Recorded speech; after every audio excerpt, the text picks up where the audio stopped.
গুপ্ত রাজনীতি কিংবা বেনামে রাজনীতি সেখানে কিন্তু কোনো প্রকার জবাবদিহিতা কিংবা কোনো দায়বদ্ধতার কোনো জায়গা থাকে না। বিশ্ববিদ্যালয়ের প্রশাসনও তো আইনের ঊর্ধ্বে না। তো পরবর্তী সময় থেকে ঢাকা বিশ্ববিদ্যালয়ের প্রত্যেকটি হলে আমাদের আগে প্রত্যেকটি হলে কিন্তু বিভিন্ন ছাত্র সংগঠন বিভিন্ন নামে বেনামে এবং তাদের নিজেদের নামেও কিন্তু তারা তাদের কার্যক্রম পরিচালনা করে এসেছে।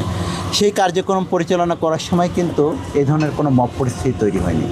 আমরা দেখলাম যখন আমরা প্রকাশ্যে যখন আমাদের কার্যক্রম পরিচালনা করতে গিয়েছি, আমরা বিশ্ববিদ্যালয় প্রশাসনকে বলেছি, দেখেন আপনাকে আগে ডাকসুর জন্য লেভেল প্লেইং ফিল্ড তৈরি করতে হবে।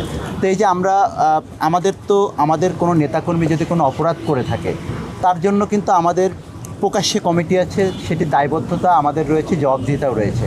কিন্তু গুপ্ত রাজনীতি কিংবা বেনামে রাজনীতি সেখানে কিন্তু কোনো প্রকার জবাবদিহিতা কিংবা কোনো দায়বদ্ধতার কোনো জায়গা থাকে না। এটি আমরা মনে করি যে বাংলাদেশের ছাত্র সমাজের যে আকাঙ্ক্ষা বা চেতনা এবং জুলাই আগস্ট গণ অভ্যুত্থানের যে চেতনা সেটির একদম বিপরীতমুখী একটি অবস্থান এবং এটি পরিপন্থী।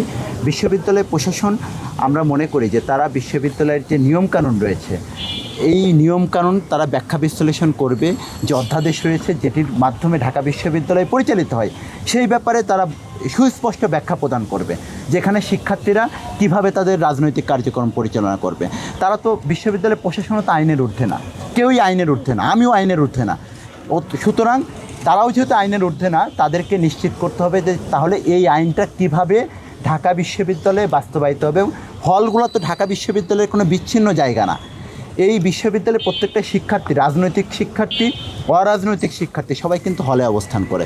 সুতরাং যে ঢাকা বিশ্ববিদ্যালয়ে রাজনীতি করবে সে যদি হলে অবস্থান করতে পারে, তাহলে হলে রাজনীতি না করার সাথে তার পার্থক্য কোথায় থাকলো?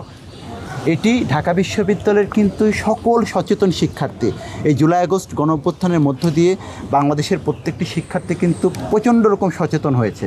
এবং সচেতন শিক্ষার্থীরা কিন্তু এই যে উদ্দেশ্য প্রণোদিতভাবে এই ধরনের মব এবং এই ধরনের যে রাজনৈতিক মবকে রাজনৈতিক হাতিয়ার হিসেবে ব্যবহার করা, তারা কিন্তু এগুলো বুঝে এবং এইটার সাথে কিন্তু সাধারণ শিক্ষার্থীরা কেউ এটাকে সমর্থন করে না।